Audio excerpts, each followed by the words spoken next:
بسم اللہ الرحمن الرحیم۔ آج کی ویڈیو میں انتہائی اہم شیطانی وسوسے کے بارے میں بات کریں گے کہ اکثر ہمارے ذہنوں میں یہ سوال پیدا ہوتا ہے کہ اگر ہر چیز بنا کسی خالق کے پیدا نہیں ہو سکتی اور ہر چیز کا خالق اللہ ہے تو پھر اللہ کو کس نے پیدا کیا، وہ کیسا ہے، کس چیز سے بنا ہے؟ نعوذ باللہ۔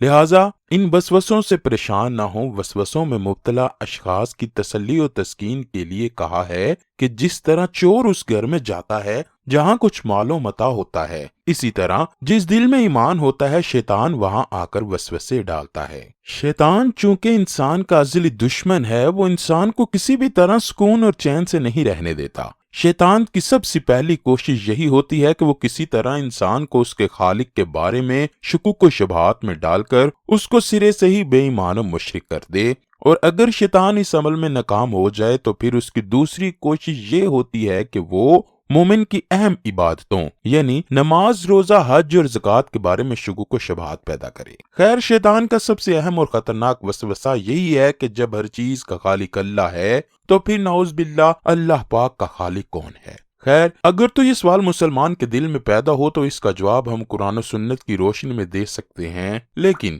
اگر کوئی غیر مسلم یہ سوال کرے تو اس کا جواب ہم ویڈیو کے آخر میں دیں گے۔ سب سے پہلے یہ جواب دیتے ہیں کہ اگر مسلمان کے دل میں یہ وسوسہ پیدا ہو تو پھر اس کا کیا حل ہے؟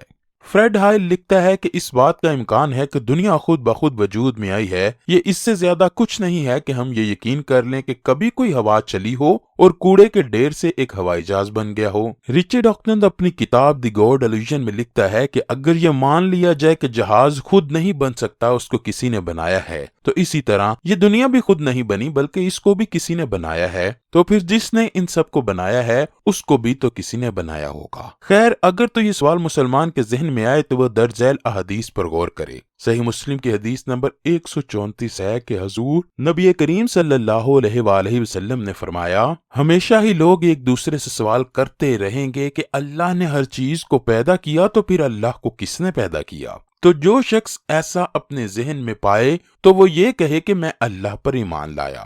اسی طرح مسند احمد کی حدیث ہے، حضور علیہ الصلوۃ والسلام نے فرمایا کہ جب کسی کے پاس شیطان آ کر پوچھتا ہے کہ آسمان کو کس نے پیدا کیا تو وہ جواب دیتا ہے اللہ نے۔ پھر شیطان پوچھتا ہے زمین کو کس نے پیدا کیا؟ وہ کہتا ہے اللہ نے۔ یہاں تک کہ یہ شیطان یہ سوال کرتا ہے کہ اللہ کو کس نے پیدا کیا؟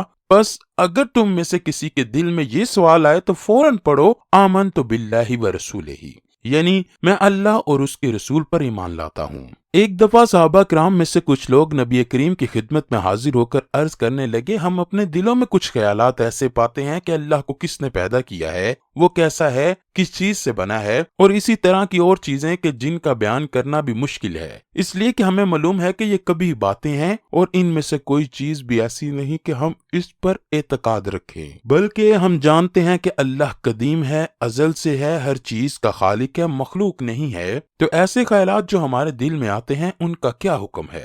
رسول کریم صلی اللہ علیہ وآلہ وسلم نے یہ جواب دیا کہ یہ تو صریح ایمان ہے، اس لیے تم ان وسوسوں کو دل میں پانے کے بعد جھڑک دیتے ہو اور اس کو برا سمجھتے ہو، یہ تمہارے ایمان کی علامت ہے۔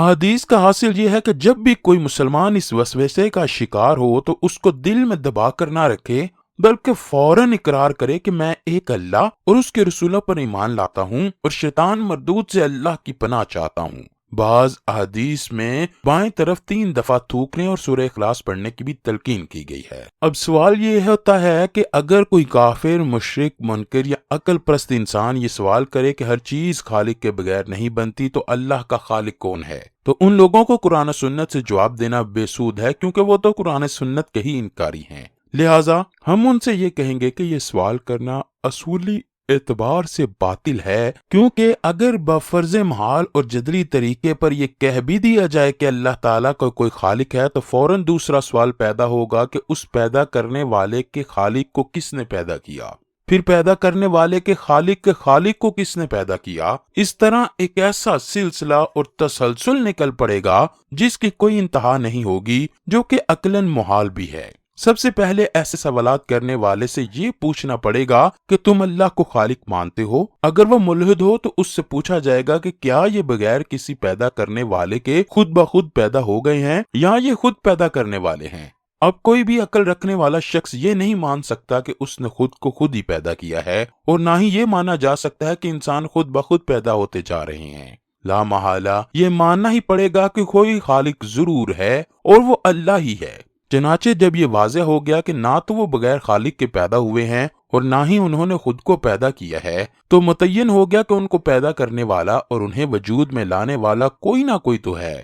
پھر جب وہ کافر، مشرک، ملحد، مجنوں اور بے عقل یہ تسلیم کر لیتے ہیں تو ہم ان سے ضرور دوبارہ سوال کریں گے کہ کیا خالق مخلوق ہو سکتا ہے؟ ہرگز ہرگز نہیں، کیونکہ اس سے اجتماع نقیضین لازم آئے گا۔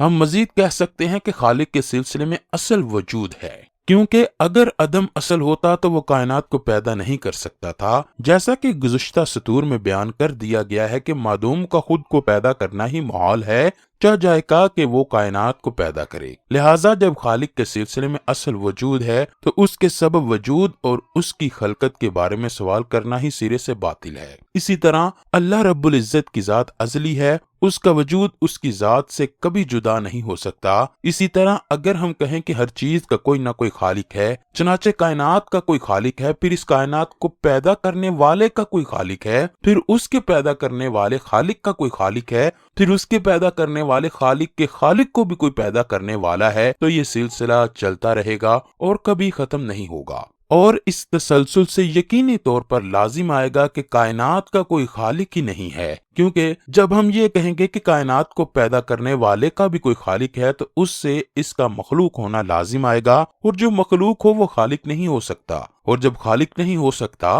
تو پھر کائنات کو پیدا بھی نہیں کر سکتا۔ مگر کائنات کے وجود سے پتہ چلتا ہے کہ یہ سوال اور فلسفہ ہی سرے سے باطل ہے، کیونکہ کائنات کے وجود کا مطلب ہے کہ اس کا کوئی خالق ہے، جو خالق ہوگا وہ مخلوق نہیں ہو سکتا۔ خلاصہ کلام یہ ہے کہ اصولی طور پر یہ سوال باطل ہے، بلکہ فی نفسہ سوال ہی میں تناقض ہے، کیونکہ خالق کو کسی نے پیدا نہیں کیا ہوتا، بلکہ وہ اپنے سوا سب کا خالق ہے۔ یہی بات عقل اور منطق کے موافق بھی ہے، اور وہ خالق اللہ تعالی ہے۔ لہٰذا ان تمام وسوسوں سے بچنے کے لیے مذکورہ نبوی نسخے پر عمل کیا جائے، اور ساتھ ہی ساتھ یہ اعمال بھی پڑھے جائیں۔ اللہ پاک ہم سب کو اپنے حفظ و امان میں رکھے۔ ہم شیطان مردود سے اللہ کی پناہ چاہتے ہیں۔ اے اللہ پاک ہمیں تمام شیطانی شکوک و شبہات اور تمام شیطانی وسوسوں سے دور رکھنا۔ بے شک تو ہی ہر چیز کا خالق و مالک ہے۔ ہم پر رحم فرمانا اور ہمیں شیطان کے شر سے ہمیشہ ہمیشہ محفوظ رکھنا۔